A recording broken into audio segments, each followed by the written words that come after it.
네, 지난주 새 외국인 선수의 영입과 트레이드 소식이 연이어 전해졌죠. 먼저 한화, 하임의 바리아 선수를 페냐 선수 대체로 영입했고요. 기아는요, 크로우 선수 대신 대체 외국인 선수 제도로 캠 알드레드 선수를 영입을 했습니다. 위원님, 두 선수 어떤 선수들인가요? 자, 일단은 하임의 바리아 선수 말씀을 드려야 될 것 같습니다. 이제 이 선수가 그 LA 엔젤스에서 데뷔할 때 공은 빠르지 않았습니다. 그러니까 보통 구속이 140km 중후반 정도니까 메이저리그 기준으로 전혀 빠른 볼을 던지는 투수는 아니었는데 기억에 남는 건 체인지업이었어요. 체인지업을 볼 카운트 관계없이 본인이 편하게 던질 수가 있더라고요. 또 그런 투구 패턴이 먹히면서 완전히 로테이션에 들어가면서 좋은 성적을 냈습니다. 하지만 그 시즌이 넘어가면서부터는 이 선수의 투구 패턴이 이제 알려지고 말씀드린 것처럼 강력한 빠른 볼이 없었기 때문에 결국은 이 선수가 급격히 하락세를 걷게 됐거든요. 근데 제가 이번에 다시 온다는 얘기 듣고 데이터를 찾아봤어요. 봤는데 깜짝 놀란 게 구속이 너무 빨라진 거예요. 그러니까 평균 구속에서 거의 한 5, 6km 이상이 빨라졌더라고요. 사실 이런 경우가 흔치는 않았었거든요. 그리고 그 주무기도 체인지업보다도 오히려 슬라이더를 더 많이 던지는 모습을 봤어요. 그걸 보면서 국내에 들어와서 제가 예전에 봤던 그런 하임의 바리아 선수가 나올 것인지 아니면은 완전히 색깔이 변한 바리아가 나올 것인지 상당히 흥미롭거든요. 이 캠 엘드레드 선수는 사실 메이저리그 경쟁은 딱 한 경기밖에 뛰질 않았습니다. 이제 마이너에선 꾸준하게 선발로 뛰었던 선수인데 이 선수는 정말 국내하고 적응 여부가 중요할 것 같아요. 이 선수는 뭐가 정말 강력해.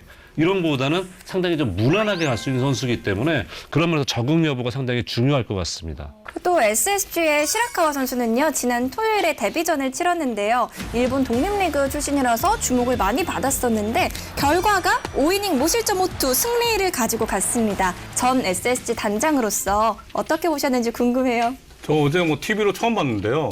폼이 이렇게 좀 국내 투수들하고 좀 다르게 좋게 보면은 와이드하고 나쁘게 보면은 좀 로봇 같다고 해야 되나? 좀 분절적으로 이렇게 던지더라고요. 그래서 타자들이 좀 타이밍을 좀 맞추기 좀 어렵다, 처음에 보기에. 그래서 키움 타자들이 타이밍을 못 맞춰서 좀 고전하지 않았나. 전형적으로 대체 외국인 선수, 그러니까 6주의 기간을 오는 선수로는 딱 안성맞춤인 거죠.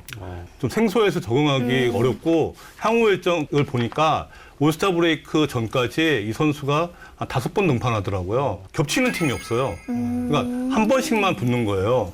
키움은 지금 5월 말 기준으로 OPS가 최하위 팀인데 지금 기아나 이제 두산이 이제 그 5팀 중에 이렇게 붙거든요. 이 팀하고 붙을 때 이 두 팀은 OPS 1, 2팀이니까 그때 가서 좀 봐야 될 것 같습니다. 제가 시라카와 선수 첫 승 비하인드를 좀 가져왔는데요. 일단 선발 투수들은 전날 불펜 피칭을 하지 않습니다. 이틀 전이나 3일 전에 불펜 피칭을 하고 이렇게 실전을 등판하는데 이 선수가 이제 금요일에 불펜 피칭을 또 가져갔다고 하고요. 30개 전력 투구를 했는데 이때 이지영 주전 포수가 이제 직접 공을 받으면서 이 투구 레퍼토리를 좀 조정을 했다고 합니다. 그리고 이 선수가 첫 등판에서 구종을 다 던지지 않았다고 해요. 커브, 그다음에 슬라이더 정도만 던졌는데 몇 가지는 보여주지 않았다. 그래서 앞으로의 등판이 더 기대된다고 코칭 스태프나 프런트에서는 좀 기대하고 있는 눈치입니다. 그리고 LG의 차명석 단장님도 또 뉴페이스를 찾기 위해서 미국으로 출국했다라는 소식이 들려왔는데요. 데이터좌께서 보시기에는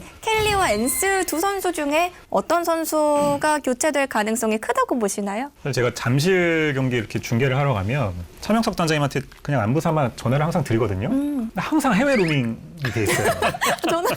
항상 해외에 계신 것 같은 느낌인데 저는 엔스라고 봤습니다. 엔스라고 본 이유는 둘 다 지금 기대에 못 미치고 있는데 켈리는 그래도 앞선 시즌에서 보여준 게 있고 엔스는 보여준 게 없으니 엔스를 바꾸러 가신 게 아닌가 싶었는데 1월 경기에서 잘 던졌어요, 엔스가. 마지막에 약간 그래서 반전을 만들 수 있을 것 같아서 굉장히 고민이 크실 것 같고 이렇게 되면 사실 귀국이 좀 애매해지시기는 했죠. 그래도 좀 전화를 받으셨으면 좋겠습니다. 안부 인사라도 좀 드려야 되는데.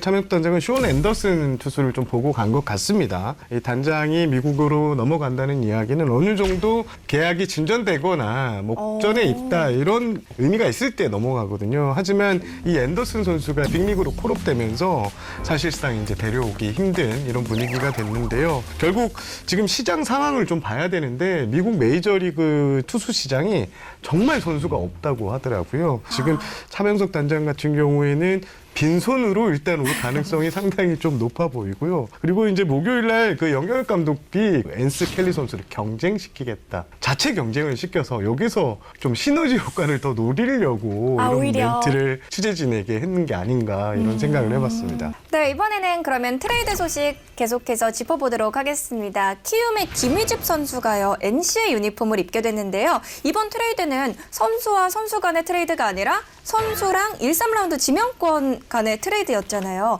이런 트레이드는 어떤 경우에 나오는 건가요? 그러니까 지명권 트레이드 과거에는 한 장을 써갖고 트레이드를 한 사례는 있었어도 이번처럼 1년에 2번 쓸 수 있는 지명권을 다 쓴 경우는 처음이거든요. 지명권은 사실 팀의 미래이고 지명권을 내놓는다는 거는 그 당해년도에 그 팀이 윗라운 못 오면서 그 포지션이 구멍인 거예요.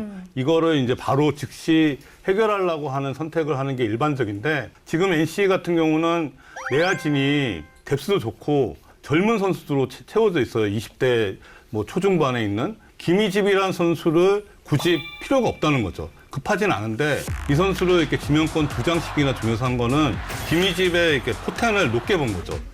일단 이번 트레이드는 강인권 감독의 적극적인 요청에 따른 트레이드다 이렇게 보시면 될 것 같은데요. NC는 애초 처음부터 이 신인 지명권을 사용해서 김희집 선수를 데려오겠다는 방침을 정해 놓았다고 해요. 이 과정에서 이제 키움이 선수도 추가할 수 있냐라고 했는데 여러 가지 논의를 했는데 이 선수를 넣는다는 것 자체가 정말 좀 힘들거든요, 트레이드에서. 그래서 결국 NC가 처음에 얘기했던 지명권을 사용할 거게 됐고 이게 1, 3라운드 자원을 가지고 영입하게 된 것이라고 이렇게 보면 될 것 같습니다.